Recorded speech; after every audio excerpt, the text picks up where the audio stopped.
nga ang political demise o kung demise kung sa pulong hiligay noon ina ang pagkadula na sa patag politika ni anay DOJ Secretary Raul Gonzales.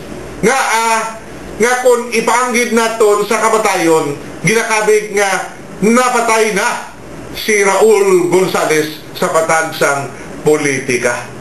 Kundi sa nguna, daw ginasugid gid, ginatikal gid ni Raul Gonzales nga siya ang pinakamalapit, siya ang pinakamabaskog, siya ang ginapalangga ni Gloria Macapagal Arroyo kag amo gani ni nga sa madamo nga timion nagpakita sang iya kabastos sang baba sa pagsabat sa mga isyu, sa pagpanagang sa mga isyu batok iya kay Pangulong Gloria Macapagal Arroyo. Wala nagapakita sang pagtaha sa isig niya ka parleho nga tao, gina-insultuhan niya, ginahabuyan niya sa mga masakit nga sugilanon ina sa pagpakita nga siya ido-ido ni Pangulong Gloria Macapagal Arroyo. Kag siguro sa malawig-lawig man nga tiniyon daw nagkagat, no? Daw nagkagat kag nagpati man si Pangulong Gloria Macapagal Arroyo sa ikasarang ni Raul Gonzales. Apang mga kauturan, sumugod nga ini siya ginpahalin bilang DOJ Secretary, maski na nga nagapabutyag siya sang iya nga kagustuhan nga magapabilin pa sa amo iya nga pwesto.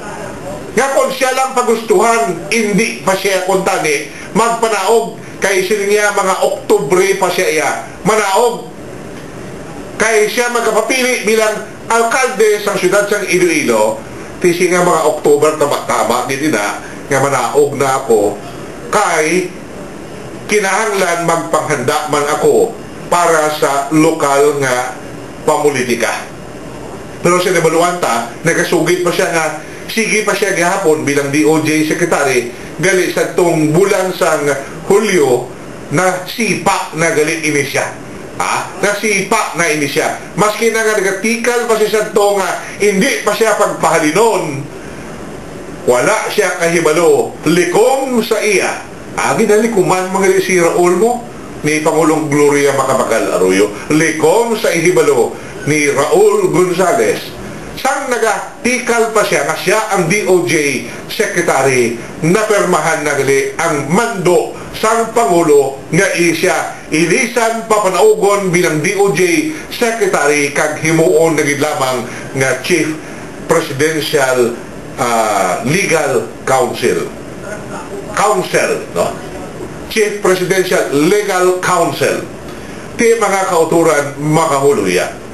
Pero sa pihak sina wala gyapon niya magbaylo ang pagpati ni Raul Gonzales. Siya gyapon kuno ang salig-saligan sang Pangulo diri sa Dakbanwa sang Iloilo. Siya gihapon ang makabig point man sang Pangulo kang siya gihapon ang ginasunod ang iya gyapon nga mga parumdaon, ang iya gyapon nga mga laygay sa Pangulo, amo gihapon ang ginapatihan diri iya sa siyudad sang Iloilo kag sa probinsya sang Iloilo.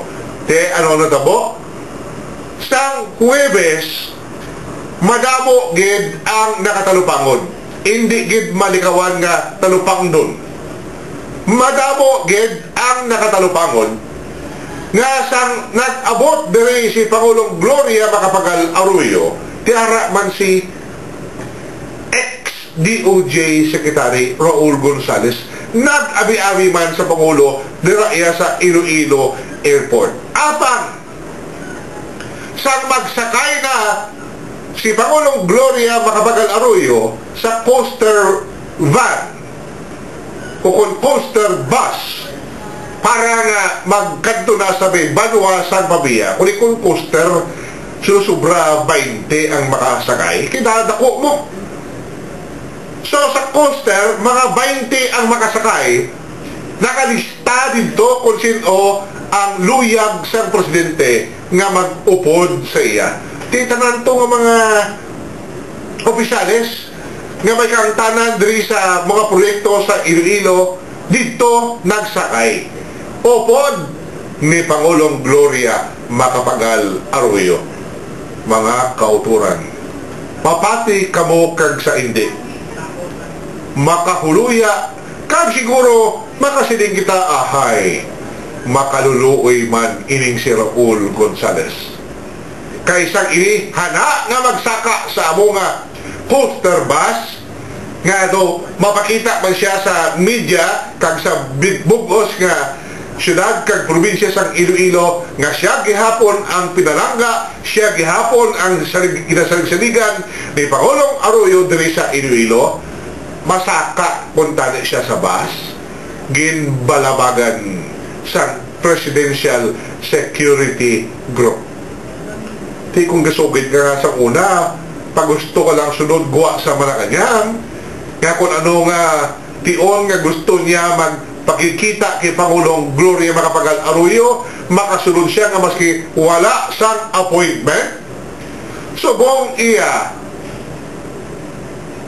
masakay siya sa bus upod sa presidente, ginhambalan siya nga hindi kadiri iya pwede wala diri malakip ang imo ngalan.